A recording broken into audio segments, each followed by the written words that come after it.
স্বামী তাকেই বলে যে দিন শেষে স্ত্রীর রাগ অভিমানের ভাষা বুঝে আর সমস্ত ভুল বোঝাবুঝি দূরে সরিয়ে দিয়ে স্ত্রীকে কাছে টেনে নেয়। স্বামী মানে প্রবল বিশ্বাসের নাম, যে স্ত্রীকে বাঁচতে শেখায়, হাসতে শেখায়।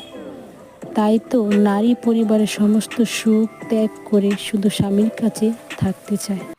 অনেক নারী আছে স্বামীকে ভালো লাগে না। কেন বোন? স্বামীর ঘরে থাকুন, দেখবেন অনেকে আপনাকে স্বপ্নে দেখাবে, কিন্তু ডিভোর্স হয়ে গেলে সবাই শুধু ভোগ করতেই চাইবে, কিন্তু কেউ বিয়ে করবে না। মনে রাখবেন, 20 মিনিট দায়িত্ব সবাই নিতে পারে, কিন্তু সারা জীবনের দায়িত্ব স্বামী ছাড়া আর কেউ নেয় না।